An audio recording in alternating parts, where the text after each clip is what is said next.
amigos, estamos começando mais um podcast do Fodaxman, onde a gente entrevista pessoas que têm uma ligação com a prova, que têm uma ligação com o esporte, ou mesmo que têm uma ligação com os atletas que fazem as provas. E hoje eu tenho a honra de receber aqui no estúdio um cara que dispensa muitas apresentações, porque é um monstro no esporte. Ele tem assessoria, ele cuida de atletas, ele é atleta, é um campeão. E eu converso hoje com Thiago Menucci, da Menucci Assessoria. Tá. Prazerzaço, daí, Thiagão? Nossa. Diz aí como é que é estar em solo catarinense para disputar uma prova. Cara, mais uma vez é um prazer imenso, né? A gente gosta muito dessa prova. A organização, né, que a gente sempre diz, né, de atleta para atleta, é diferenciado, né? Você chegar numa prova, poder ali abraçar, dar um oi, conversar com os organizadores da prova, isso é um diferencial, né? Eles estando junto, né? Participando. Junto e são atletas, né? Então eles fazem a prova pensando como atletas, né? É diferente. Fora que tudo que a prova envolve, as cidades, né, são maravilhosas, o percurso desafiador, o percurso muito bonito.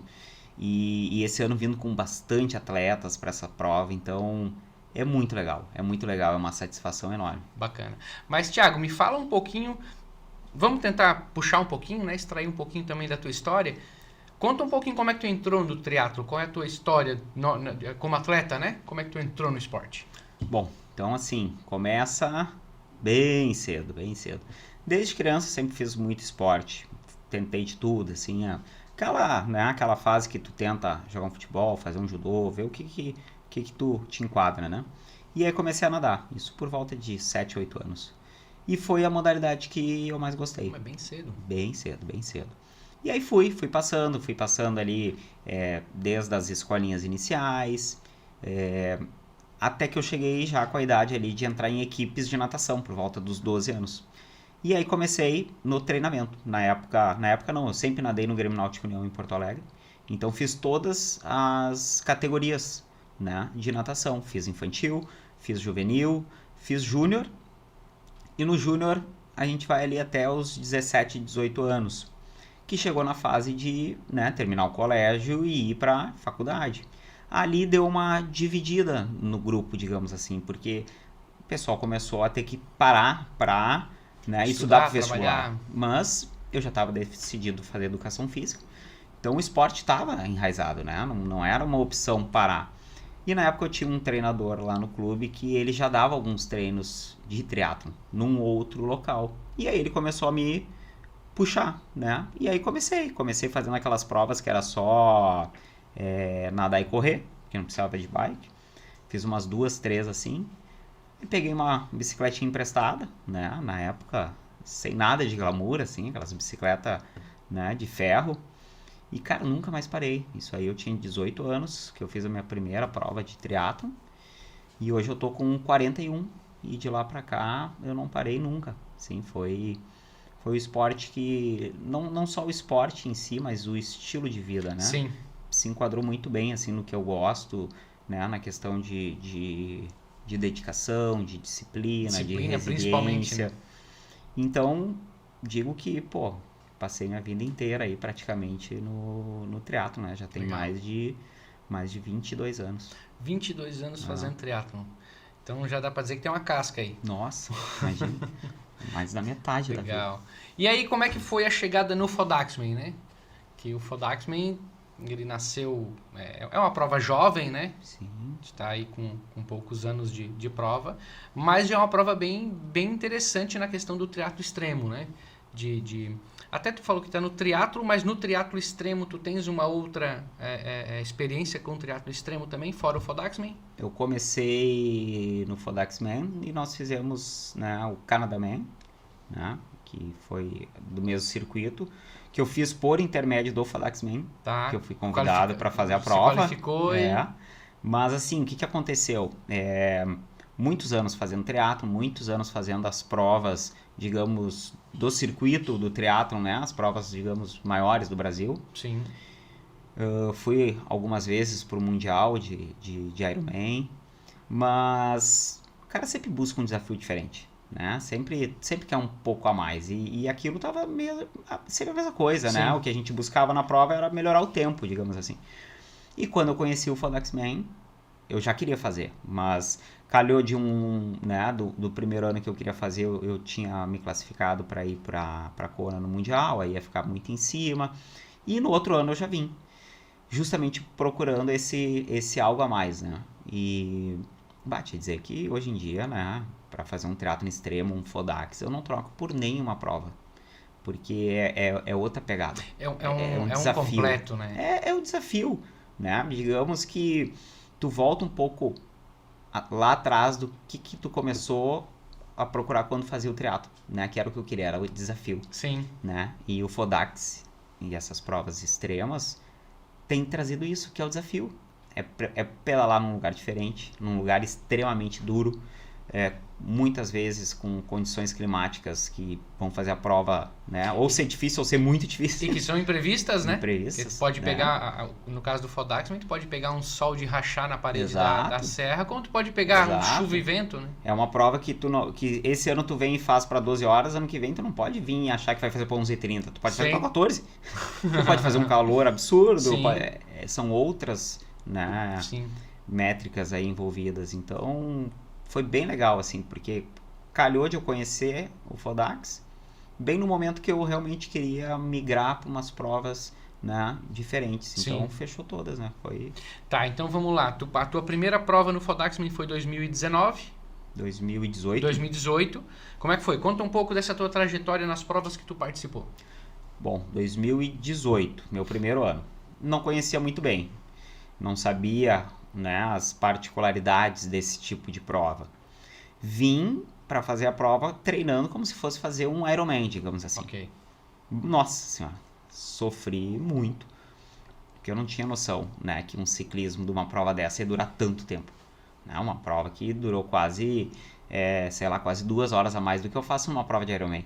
Né? Então, e 2 horas considerando o terreno, né? Nossa, e a corrida incrivelmente difícil. Então, tomei um baque, né? Mas foi muito bom para conhecer.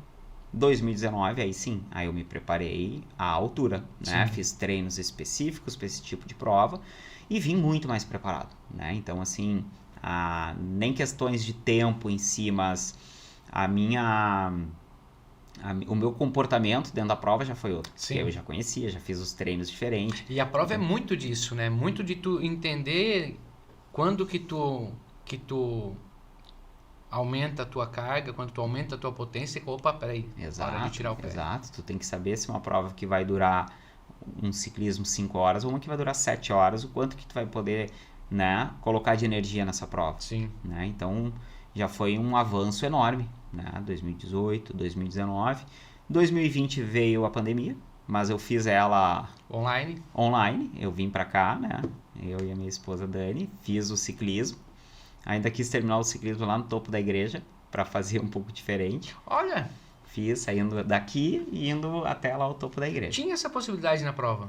Não tinha, mas é que como eu vim para pedalar sozinho, eu queria pedalar um pouquinho mais, né? Perdão. Tu fez a virtual, mas tu fez o caminho de bike. Fiz o caminho de bike. A gente tava comentando sobre o virtual. Não. Fiz tu fez o caminho. Virtual, mas fiz a prova. O caminho, legal. Né? 2020, aí 2021 fiz novamente, né? Tivemos um problema no percurso ali, errei uns bons quilômetros, mas também outro aprendizado, né? Por quê? Porque foi excesso de confiança.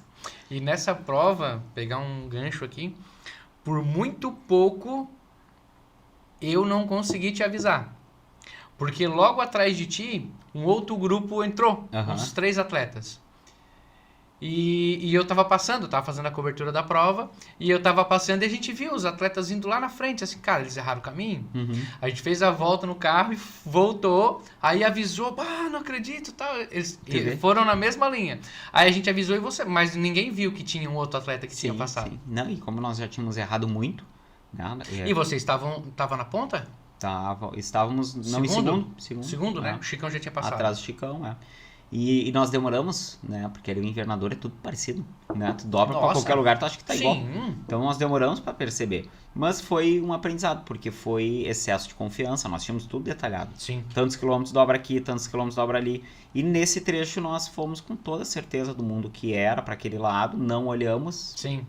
Na confiança. Deu no que deu. E 2022, estávamos aqui novamente, né? Aí deu o imprevisto lá da Serra, tá fechada.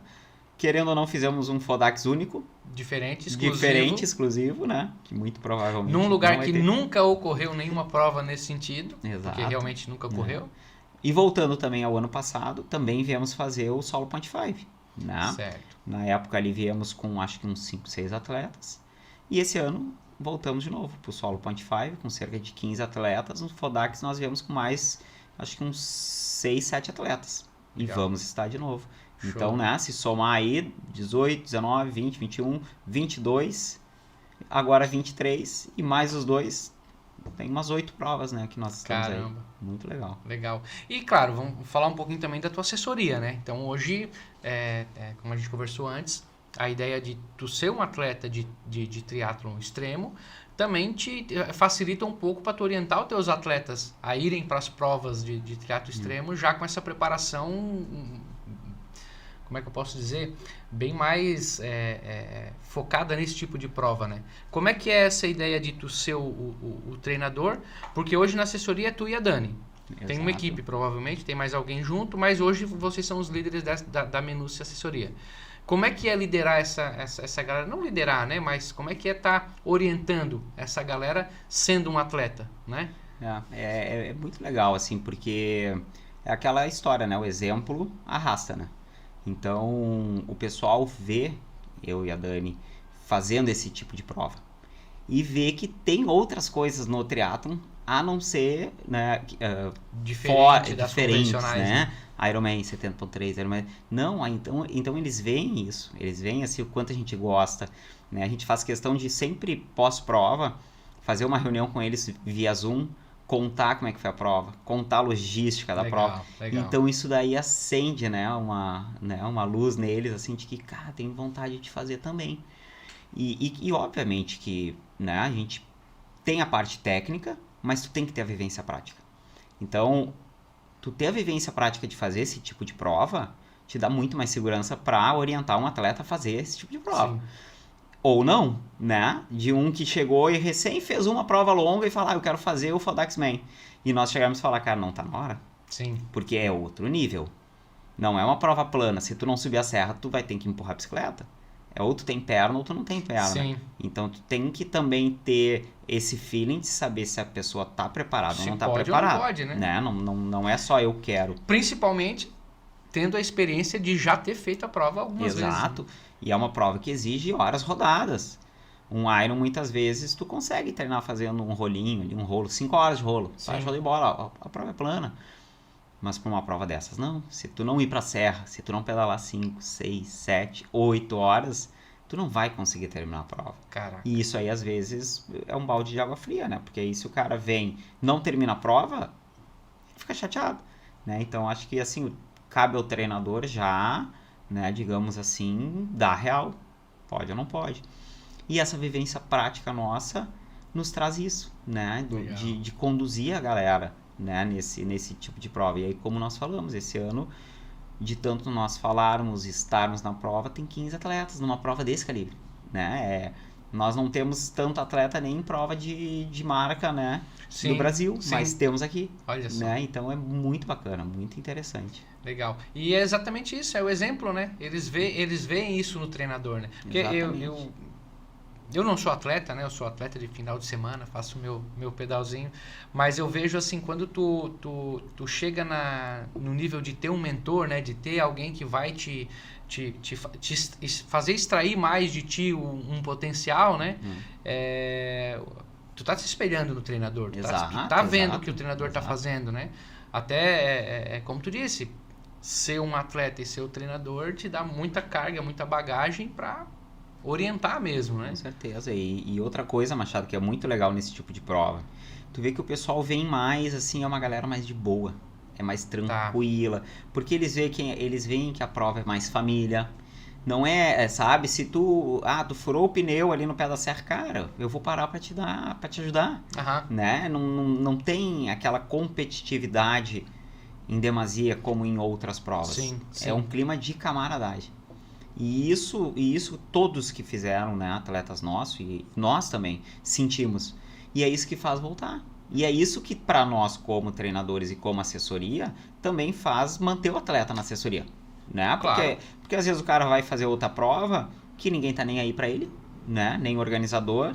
Os atletas é um querendo ganhar do outro o tempo todo, né? Jogando legal ou não, dependendo da ocasião.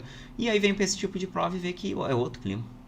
É muito curtir, mais, né? É curtir. É curtir a prova. Tu vem se desafiar, mas Sim. tu vem curtir, né? Se tu vai ser primeiro, se tu vai ser 10º, não interessa. Tu vem te desafiar. E aí a galera volta. E aí a galera fideliza. Sim. E aí também continua na assessoria. Então, né? É um giro, né? É um giro bom pra todo mundo. Todos ganham, né? E no Fodaxman, pelo que eu vejo, né? Eu tenho acompanhado muitas outras provas. Enfim, sempre fui um aficionado por ciclismo e as grandes voltas, tudo. Assisto sempre que posso, enfim. E é exatamente isso que tu falou. Acompanhar a prova, e daí eu acompanho de uma perspectiva diferente, né? Então eu acompanhei a prova como podemos dizer, como um staff em 2019, 2020 pandemia, 2021 eu já estava como um contratado da prova para fazer o filme oficial. Então eu já segui a prova muitas vezes de carro, acompanhando. E o clima é exatamente esse, entre atleta, entre staff, a família que pega o carro e vai junto, que é uma prova aberta, né? Exatamente. Então não tem uma limitação das pessoas poderem acompanhar. Tinha atleta, acho que foi 2021, que tinha atleta com 3 carros de amigo e família seguindo em comboio, aí era uma festa e parava no posto e aí fazia uma festa, todo mundo passava o atleta fazendo. Aí eu até lembrei de um amigo que foi no Tour de França e ele falou que era assim, porque a passagem da prova ela é rápida, né?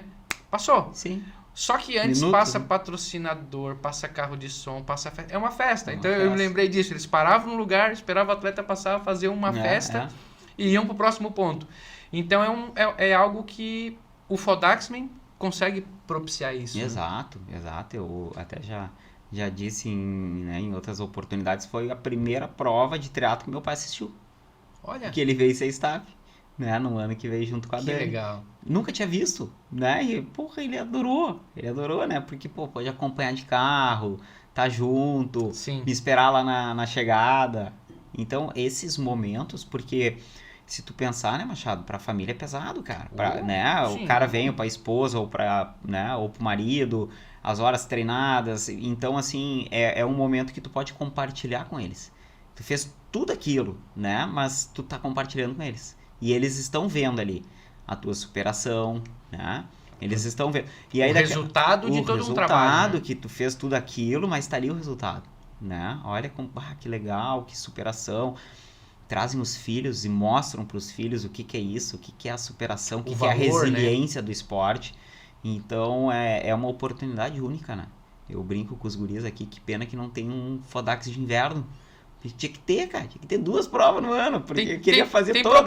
Tem propostas já aí. Eu queria fazer, seriam minhas 2 provas do ano, eu tava feliz, não precisava fazer mais nada. Era Fodax do inverno, Fodax do verão. Legal. Porque é muito legal. E é isso que eu digo pros atletas, cara, vem, porque vocês vão compartilhar isso com a família.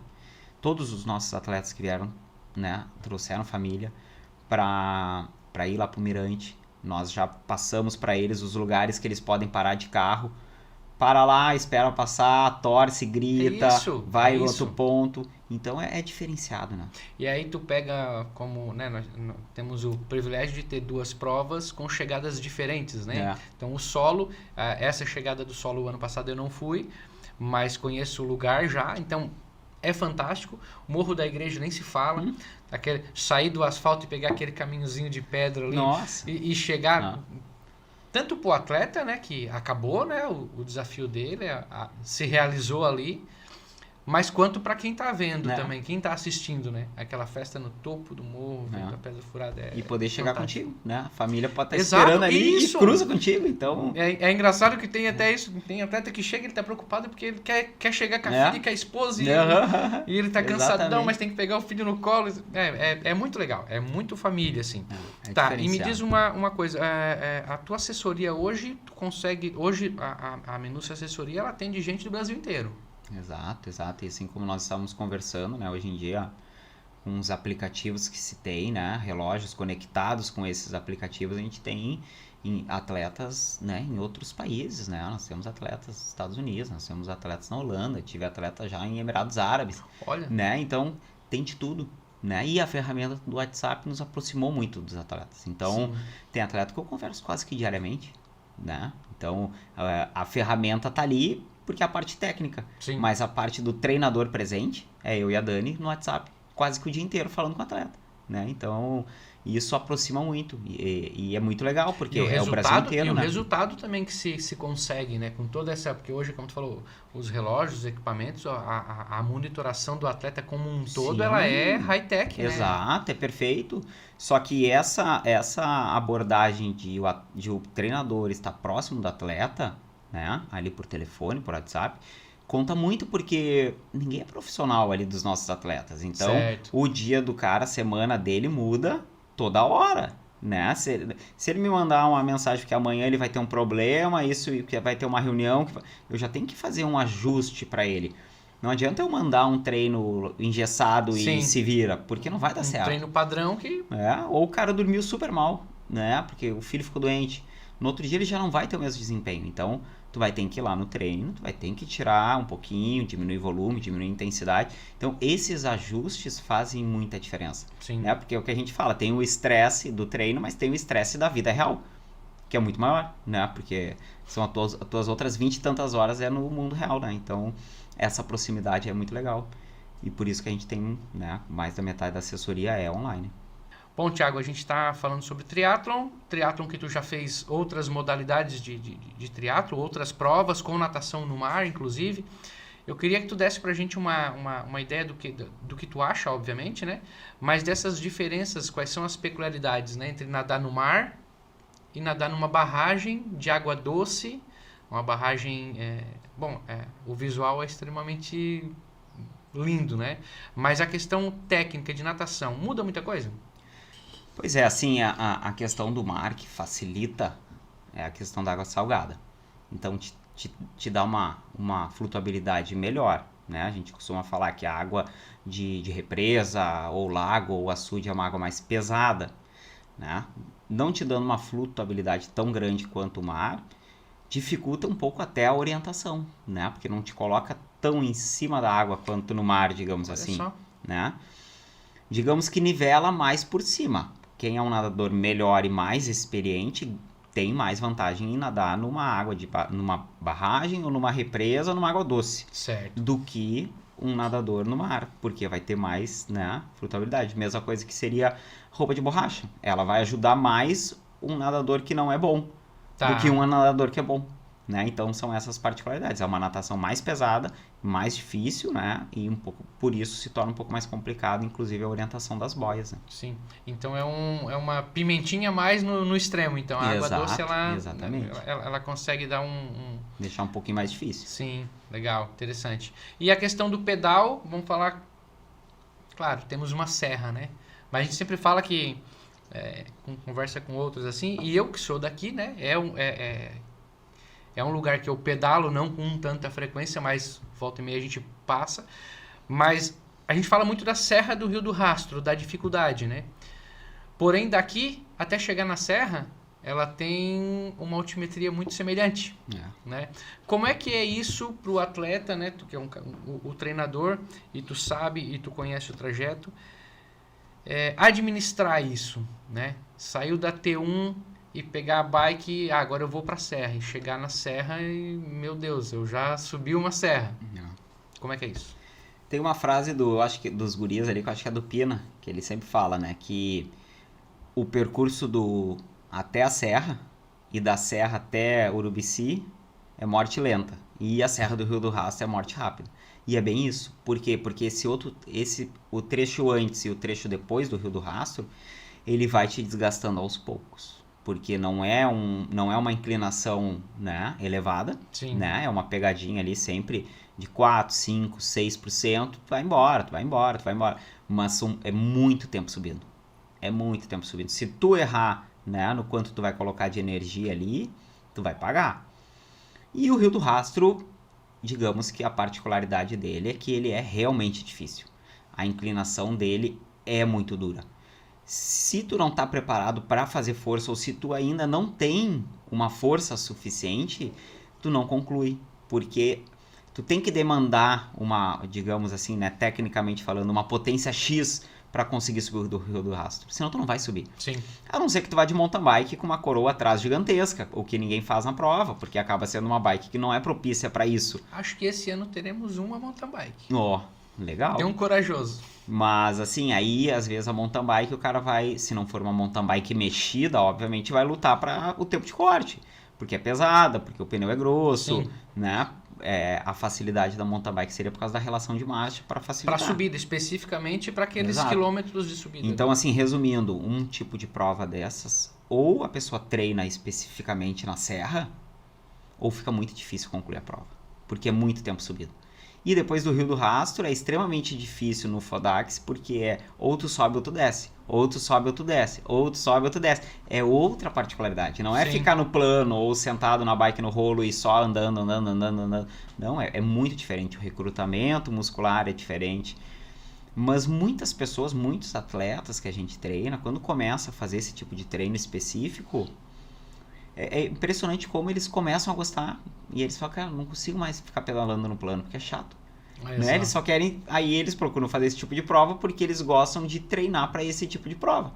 Que é o caso meu e o caso da Dani. A gente gosta tanto da prova, mas a gente gosta tanto de treinar para esse tipo de prova. Né? Eu sempre brinco que eu me inscrevo em provas assim porque eu gosto de treinar. Sim. Né? Então é uma desculpa para eu estar treinando, né? Num percurso desafiador. Né? E treinar em percursos interessantes nesse nível para poder... Exato. A gente vem aqui várias vezes por ano para fazer a serra, né? Para curtir o visual, fazer um treino desafiador, né?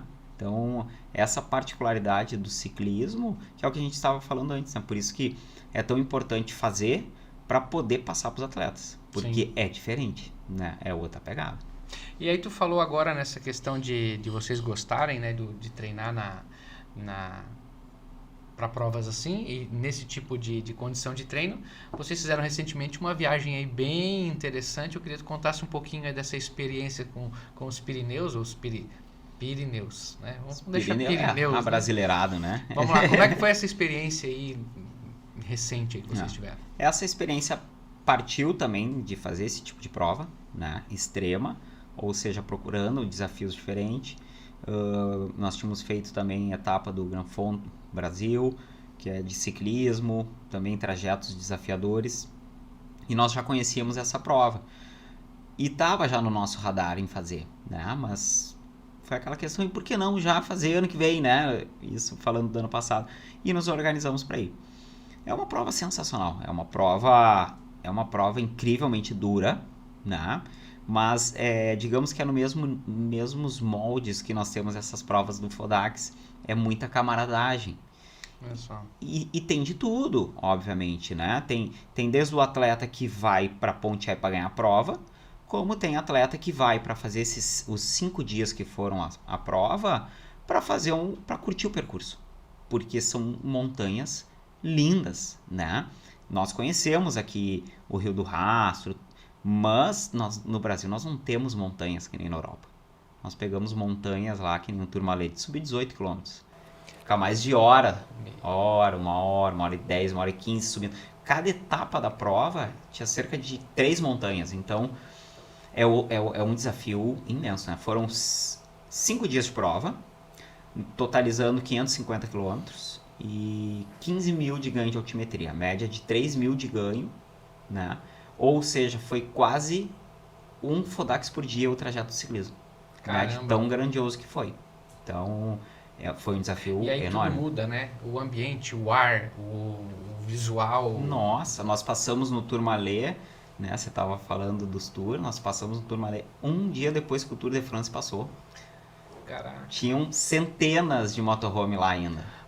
Né? Que eles estavam amanhecendo para depois sair, porque tinha passado um dia antes, né? Tava uma loucura, o asfalto pintado, eles adoram isso. Sim. Né? Eles adoram, eles fomentam muito. Então foi muito legal, porque foi se sentir assim durante 5 dias um ciclista profissional. foi uma experiência única, muito legal. E é como tu falou, eles respiram isso lá, né? É diferente, a própria rodovia, né? Ela é diferente. Exato, exato. Eu tenho amigos que já pedalaram lá também, a gente conversa a respeito assim, e é perceptível o valor ao esporte que é dado lá, né? Eu sempre falo que no Brasil a criança nasce, ela ganha uma bolinha de futebol, né? E tá tudo certo, né? Lá nasceu, já ganha uma bicicletinha speed pequenininha, né? Nós vimos gurizada de 10, 11, 12 anos subindo a montanha com bicicletinha, com o pai, com a mãe. Então, fantástico. Tu olha aquilo que não é possível, essa criança tá subindo essa montanha com uma bicicletinha. E para eles é o programa de família, né? Então é muito legal. Foi uma experiência assim que em todos esses anos de esporte assim que eu tive foi única. Foi única mesmo, assim, muito, muito bacana. Muito bom. Thiago, ficaria mais um maior tempão conversando aqui contigo, porque é sempre legal a gente entender um pouco também, conhecer um pouco mais da vida, né, das pessoas que participam. E a ideia da gente ter criado um podcast foi justamente saber um pouquinho mais das pessoas que participam do FODAXMAN. Então é muito bom conhecer um pouco mais da tua história, né? Mas diz pra gente aí, pra quem tá acompanhando o podcast, onde é que as pessoas acham vocês, quais são os canais de contato, como é que funciona as pessoas que querem entender um pouco mais dos trabalhos da assessoria de vocês, quais são os contatos, quais são os endereços? Bom, o mais ali simples, né, que a gente responde de bate-pronto no Instagram, Menucci Assessoria, né, e o meu pessoal, Thiago Menucci, e nós temos nosso site, né, www.menucciassessoria.com.br. Então, em algum desses canais que nos mandar um oi, né, algumas dúvidas, dicas, a gente responde sempre prontamente. Bom, Thiago, então para a gente encerrar, eu queria que tu deixasse aí para as pessoas que estão acompanhando esse podcast, para as pessoas que acompanham o FODAXMAN, deixasse uma mensagem final aí para aquele atleta que de repente tem uma vontadezinha, mas ainda não teve um empurrãozinho para fazer uma etapa do FODAXMAN. Eu acho que primeiramente é procurar um profissional qualificado, né, para te conduzir, né, até uma prova desse calibre. Mas com certeza vale a pena. Pode ter certeza que depois que você fizer uma prova, né, desse padrão de parceria, né, como eu falei, de atleta para atleta, não vai querer voltar, né, para outras provas. Então, assim, procure um profissional adequado, né, treine condizente com o nível da prova, mas venha porque não vai se arrepender. Show de bola. Thiago, valeu, muito obrigado por ter aceitado o nosso convite e ter aqui sempre um prazer. Dedicado esse tempo aí a gente conversar um pouquinho. Esse foi mais um episódio do FODAXMAN, o podcast. Até uma próxima. Tchau, tchau.